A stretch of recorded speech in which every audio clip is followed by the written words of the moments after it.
everyone. I'm Sarita Bartaula. Today, Samir and I, founding member of Sapan, will share you the brief story of the Sapan.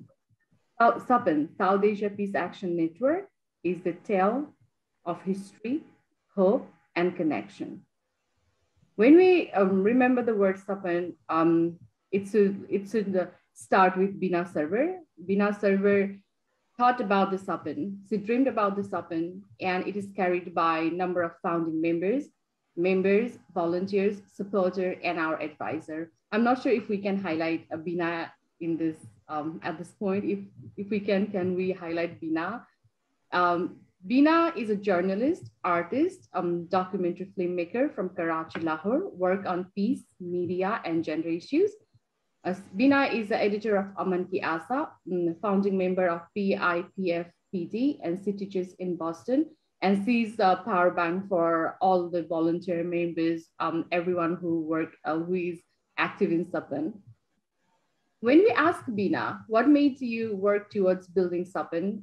She said she's influenced by a couple of the people and they are Dr.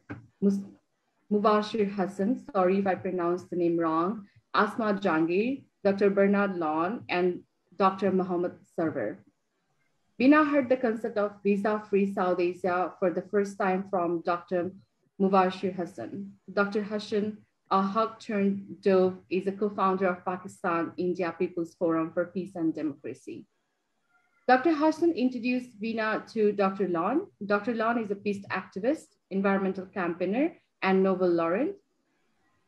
In the slide, Dr. Lawn is signing one of many petitions urging the government of India and Pakistan for the peace and the open dialogue. And the person that influenced Bina is Asma Jahangir. Asma Jahangir saying, peace activists and human rights activists have to keep pushing the envelope. No one is going to give it to them on the platter, is one that influenced her. Along with that, as we all know, education and courage starts from home. Can we have these slides for Bina's father?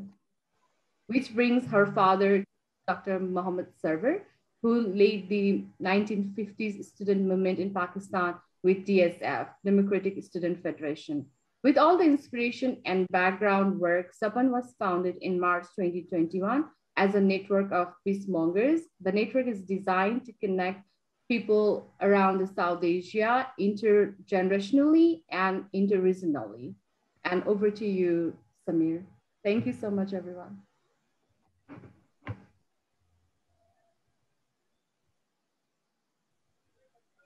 Thanks, Sarita. So as she mentioned, Sapan was founded in March 2021 as a network for peacemongers in South Asia to collaborate and for them to exchange ideas and resources. The very first webinar that Sapan organized was on the 25th of April, 2021.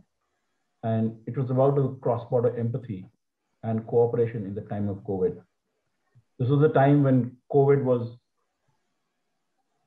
raising its head in India, and people from all over South Asia came together,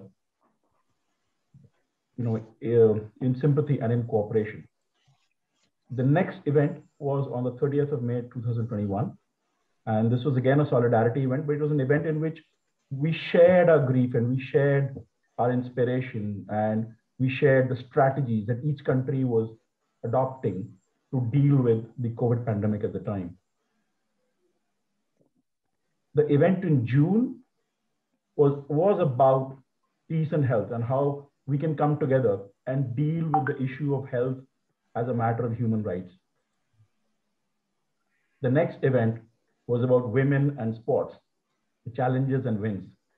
When women's sports people came together and we shared what are the challenges that they face and the winners and the wins that we had. The next event was about the rights of the incarcerated in South Asia. In September, we did an event about 9/11 and the impact that it had on South Asia and South Asians. That was followed by an event about the climate crisis in South Asia in October 2021.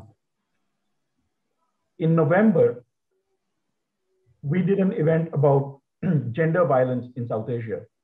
It was titled Feminize to Humanize. And last month, we did another one about human rights and equality in South Asia. It was about growing up and growing together and sharing the lessons and the resources to deal with the human rights issues in South Asia. And here we are, January 2021, resisting together art and artists in South Asia. Over to you, Kavita.